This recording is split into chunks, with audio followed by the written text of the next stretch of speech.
Bonjour à tous. Et il faut que tu saches à partir de maintenant que ce que tu appelles l'argent, ce n'est pas en réalité l'argent, l'argent, c'est juste une idée. Et l'idée que tu as à travers cet argent, c'est la seule chose qui te maintient dans la position dans laquelle tu te retrouves et qui fait en sorte que tu ne peux pas avancer. Et par conséquent, l'argent ne te parvient pas facilement. Je dirais que on travaille tous. Vous travaillez peut-être très dur, vous travaillez comme un éléphant, mais vous mangez comme une fourmi. C'est ça l'analogie, c'est ça l'image que je veux que tu puisses comprendre, que tu puisses percevoir quand je parle de ce concept d'argent, qui est d'ailleurs un concept que beaucoup n'en parlent pas. Miraculeusement, je dirais malheureusement, on grandit dans des familles où c'est le concept d'argent, la notion même d'argent ne nous est pas inculquée. Pourquoi? Parce qu'on a des parents qui, plus ou moins, ont peur de cela. Vous voyez, c'est comme un sujet tabou. On ne parle presque pas de ça. On ne parle presque pas de ça et la seule notion, les seules informations que vous avez par rapport à l'argent, c'est qu'on vous demande de travailler dur. Ainsi, c'est la seule condition. Travaille dur et puis tu vas gagner de l'argent. Mais avec le temps, puisqu'on grandit, on essaie de comprendre que il y a, si ce n'est pas totalement faux, mais c'est à moitié faux. C'est pas totalement vrai. Il y a quelque chose qui manque. Parce qu'on constate aussi autour de nous, quand on grandit, si on peut un peu ouvrir les yeux, on verra que il y a des gens qui ont travaillé dur toute leur vie. Et peut-être nos parents, ils ont donné le meilleur d'eux-mêmes, ils ont tellement bossé, mais après ces années, ils n'ont vraiment rien, ils n'ont vraiment rien. Et curieusement, ce sont des gens qui nous demandent de travailler dur comme eux pour gagner un certain argent que eux-mêmes, ils n'ont jamais gagné. Vous voyez? Et c'est ça qu'il faut commencer à remettre en question. Alors, il faut qu'on parle de ce phénomène-là, il faut qu'on parle de l'argent. L'argent, en réalité, c'est une idée, en fait. Et la seule raison pour laquelle l'argent existe, c'est pour transférer les échanges. C'est un moyen d'échange, en fait. C'est pour que vous, si vous me rendez un service, alors je vous paye en contrepartie. Alors, avant que la notion d'argent ne soit introduite, je parle d'argent, je ne parle pas de la monnaie. C'est deux choses très différentes. Le papier que vous avez, ce n'est pas l'argent, c'est la représentation de l'argent. Et ce papier est une monnaie, mais ça manifeste, c'est une représentation physique de l'argent. Pourquoi? Parce que c'est une forme de représentation physique. Là, c'est une forme de représentation physique. Et l'argent, c'est une idée. Et cette idée-là, c'est une proportion de la richesse. Parce qu'il y a plusieurs types de richesse. Vous voyez, il y a une échelle. Il y a le niveau supérieur qui est appelé la richesse. Et en dessous vient l'argent. Et la manifestation de l'argent, c'est la monnaie. Une forme de manifestation de l'argent, c'est la monnaie. Et je pense qu'il faut essayer un peu de pousser un peu plus haut. Partons au niveau de la richesse. C'est quoi la richesse, en fait? Oui. Malheureusement, aujourd'hui, compte tenu des enjeux et puis de l'évolution du monde, on passe le temps à nous faire comprendre ou à nous faire croire que la richesse, le seul élément qui définit la richesse, c'est l'argent. L'argent étant aux très basses échelles des éléments qui définissent la richesse. L'argent est tellement au plus bas échelle. Vous voyez, revenons en disant que il y a quatre éléments qui définissent la richesse. Je vais vous en donner deux, peut-être trois. Et le dernier élément, vous allez vous-même remarquer, si vous êtes curieux, vous allez constater les deux derniers éléments ou le dernier élément. Le premier élément, en ce qui concerne la richesse, le premier élément, en ce qui concerne la richesse, c'est votre crédibilité. C'est-à-dire quoi? C'est-à-dire la personne que vous êtes devenu, et puis la personne qui parle, la personne que vous n'avez plus besoin de présenter. C'est ça la première forme de la richesse. Vous voyez? Prenons par exemple, je ne sais pas, peu importe le pays dans lequel vous vous trouvez, quelle est la personne la plus riche dans votre pays? Vous voyez? Si ce dernier se présente dans un magasin et qu'il emprunte une voiture, vous voyez qu'on lui donne la voiture, même s'il n'a pas le cash pour payer, parce qu'il a une crédibilité. C'est une forme de richesse. Le deuxième élément, ce sont des relations que vous faites avec des gens qui sont crédibles, des bonnes relations. Vous voyez?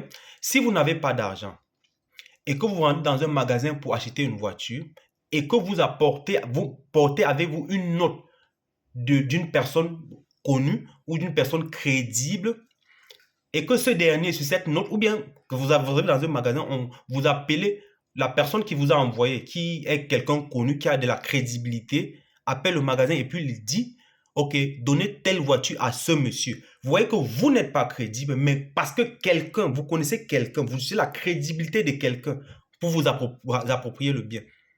Vous voyez ça? Le troisième élément de la richesse, c'est votre caractère. C'est comment est-ce que vous vous comportez avec les gens, qui est une véritable forme de richesse, qui est d'ailleurs très grande, très profonde. C'est comment est-ce que vous vous comportez. Comment est-ce que les gens vous perçoivent. Comment est-ce que vous vous comportez, pas seulement avec les gens, mais avec vous-même. Comment est-ce que vous envisagez, vous contribuez à l'évolution de votre environnement. Regardez, l'élément important ici, c'est quoi? C'est que les gens qui ont un très bon caractère, les gens qui aménagent leur monture, parce qu'on dit qu'il veut aller loin, aménage leur monture, n'utilisent pas ou bien ne fonctionnent pas avec leur autopilote. Ils posent des actes pas pour le bien individuel, mais pour des actes pour le bien de la communauté. C'est pour ça que on dit que la richesse commence, c'est un état d'esprit. Pourquoi? Parce que si vous ne pensez qu'à vous, déjà, je ne peux pas travailler pour peut-être 10 heures de temps. Pourquoi je dois travailler pour que les gens mangent? Pourquoi je dois travailler gratuitement? Vous voyez? C'est une notion de caractère. Parce que si vous n'êtes pas déjà capable à penser uniquement par vous, mais à penser à des choses qui sont plus grandes que vous, alors vous ne pouvez pas concevoir cette notion de richesse. C'est-à-dire, vous sortez dans votre cercle individuel et vous pensez pas de façon à vous satisfaire uniquement, mais de façon à satisfaire votre communauté. C'est ça votre caractère. Et le quatrième élément dans la richesse, c'est le papier, c'est cet argent-là. Vous voyez que l'argent vient en quatrième position, mais avant l'argent, il y a trois autres qui sont très importants. Mais vous voyez que si vous avez le papier et que les trois derniers autres, vous n'avez pas la richesse. C'est pour ça que vous allez voir des gens, ils ont beaucoup d'argent, mais ils ne sont pas riches. Parce que le papier ne vous rend pas riche. C'est la personne que vous êtes qui vous rend riche. Et c'est ce manchon-là qu'il faut démentir. Si on vous donne de l'argent et que votre capacité intellectuelle ne vous permet pas ou n'a pas contribué à cette richesse, n'a pas contribué à transformer, à faire cet argent, alors vous n'êtes pas riche. Vous n'êtes pas riche. Je vais vous dire quelque chose, c'est même une histoire qui est trouvée dans la Bible. Regardez, tout ce que vous n'avez pas participé au processus de contribution, vous n'avez pas contribué au processus de fabrication, vous ne pouvez pas maintenir, vous ne pouvez pas contrôler, vous n'avez pas la notion, l'intelligence qui va avec le contrôle de la chose. Si vous n'avez pas participé au processus, vous n'avez pas contribué à l'édification de quelque chose, peu importe, vous n'aurez pas la capacité à maintenir cette chose-là. Regardez, je prends toujours l'exemple dans la Bible parce que c'est un très bon livre d'ailleurs. Vous voyez, quand Dieu, qui est miraculeux, qui est tout-puissant, qui est bon, bonté, tout ce qu'il y a de bon, crée Adam. Il crée Adam, Adam était déjà mature. Vous voyez, il crée Adam comme un homme, pas comme un enfant. Vous voyez, et Adam est né, est créé, disons comme ça, dans le jardin d'Éden. Et dans ce jardin d'Éden, il est dit que c'était un jardin paradisiaque. Il y avait tout, il y avait à manger, à boire, il mangeait à sa faim, à sa soif. Il ne se souciait de rien parce que tout était là. Et vous voyez à quel point Adam était paresseux. Adam a été créé avec les plaquettes de chocolat. Il avait un corps très travaillé. Pourtant, il n'a même pas participé au processus. Vous voyez? Et regardez encore à quel point Adam a été faible. Pas faible, mais à quel point Adam a été gâté, comme diront certains. Vous voyez, Adam se réveille un matin avec une femme auprès de lui, n'ayant jamais courtisé une femme. Vous voyez à quel point?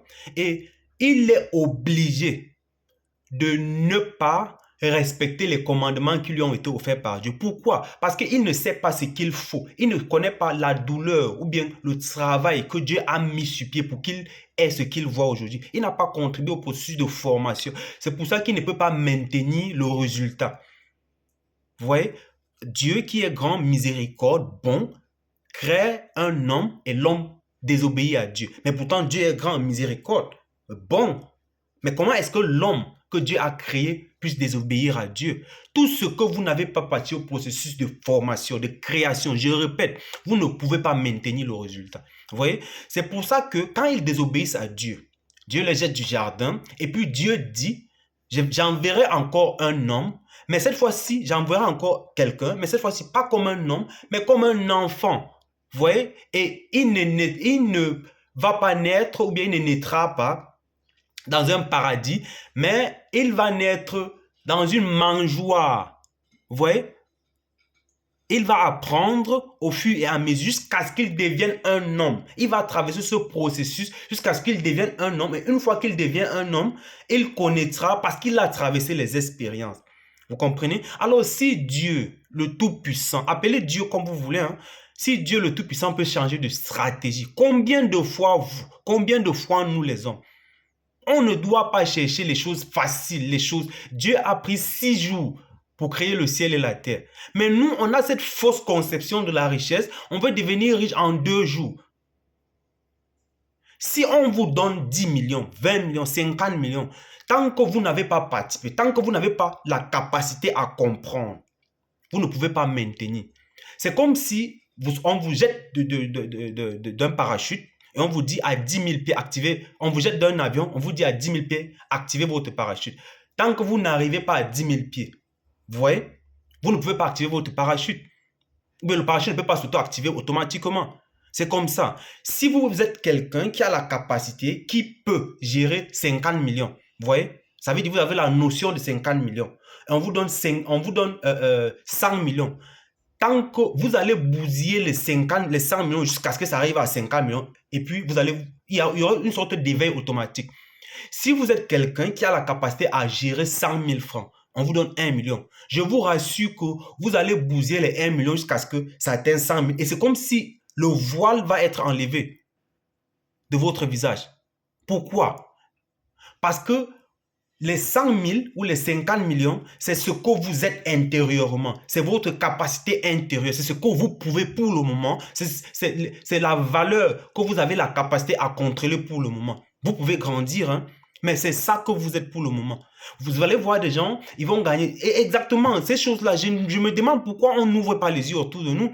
Vous allez voir des gens à qui on a légué des héritages, mais ils vont tous bousiller. Quelqu'un qui a gagné le loto 2 ans après, il n'a plus rien. Vous voyez, ce n'est pas l'argent qui est le problème, c'est la personne qui est le problème. Alors, si quelque chose doit changer, la personne doit changer, pas l'argent. Vous voyez, l'argent n'est pas le problème.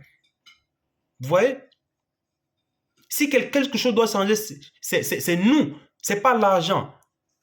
Alors, la question qu'on doit se poser, les vraies questions, ou bien l'interrogation après que vous devrez commencer à vous poser, c'est est-ce que ce que je veux, est-ce que j'ai la capacité à contrôler? Je peux déjà contrôler ce que je veux? Si c'est 10 millions, est-ce que j'ai la notion, est-ce que j'ai l'intelligence qui va avec?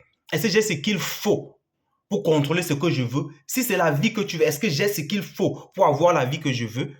Hein? Et vous commencez à travailler, à mettre les choses en place, les idées en place, les informations, vous commencez à faire des recherches pour devenir la personne que vous voulez être. Ainsi, quand vous deviendrez la personne que vous voulez, la personne capable de gérer ce que vous voulez gérer, vous allez l'avoir automatiquement. Cette chose-là vous sera donnée. Alors, si vous avez aimé cette vidéo, n'hésitez pas à laisser un commentaire et à lâcher un pouce. Merci.